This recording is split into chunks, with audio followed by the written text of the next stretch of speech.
Hi listeners, నా పేరు soya Khan. మరి మీరు వింటున్న ఈ ఆడియో స్టోరీ పేరు అర్థం కావడం లేదు.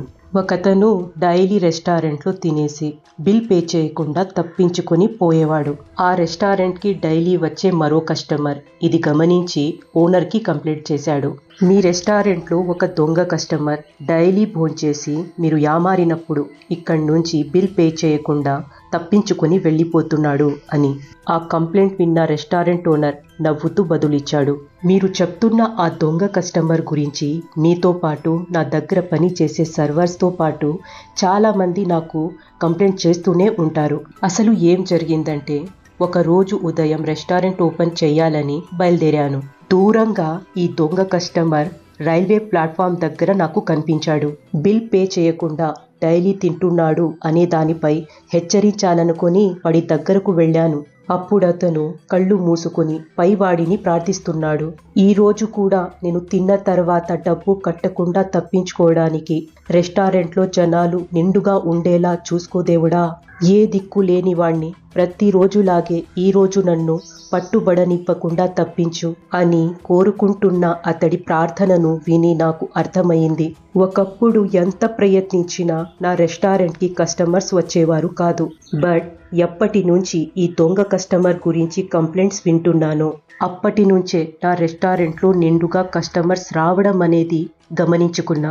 అప్పుడే నాకు అర్థమైంది, ఆ దొంగ కస్టమర్ నా వల్ల తినడం లేదు, నేను అతడి ప్రార్థన వల్ల ఈరోజు ఈ గొప్ప స్థానంలో ఉండి అతడి దయ వల్ల నేను తింటున్నాను అని. నేను ఒప్పుకుంటున్నా, ఆ దొంగ కస్టమర్ తన స్వార్థం కోసం ప్రార్థిస్తున్నాడు అని. బట్ నేను నా స్వార్థం కోసం, వాడి ప్రార్థన కోసం ప్రతిరోజు కావాలని అతన్ని చూసి చూడనట్టు యామారుతున్నట్టు నటిస్తున్నా అని అన్నాడు ఆ రెస్టారెంట్ ఓనర్ ఆ రెగ్యులర్ కస్టమర్తో. ఓకే లిసనర్స్, ఈ స్టోరీ యొక్క మారల్ ఏంటంటే, ప్రతి ఒక్కరి జీవితంలో కొన్ని సిచ్యువేషన్ మానవుల బుద్ధికి అందని విధంగా ఉంటాయి. మనలాంటి సామాన్యులకు అనిపించేది, నా వల్ల అతను తింటున్నాడు, నా దయ వల్ల ఫలానా మనిషి బ్రతుకుతున్నాడు, నా ఫ్యామిలీలో ఎంతమంది నా మీద ఆధారపడి బ్రతుకుతున్నారు అని. బట్ నిజానికి దైవ దృష్టిలో మన అభిప్రాయాలన్నీ తలకిందులుగా ఉండొచ్చు. ఎవరిని మేము బ్రతికిస్తున్నాము, ఉద్ధరిస్తున్నాము అనుకుంటున్నామో వాళ్ళ వల్ల మనం బాగుపడుతూ ఉండొచ్చు. ఆ సృష్టికర్త పెట్టిన ఫార్ములా సామాన్యమైన మైండ్ సెట్ వాళ్లకు అర్థం కావు. ఒకవేళ అర్థం అవ్వడం అనేది మొదలైతే జెన్యూన్గా ఇంతకు ముందు ఉన్న లైఫ్లో అపోహలు, ఫిర్యాదులు అన్నీ తొలగిపోతాయి.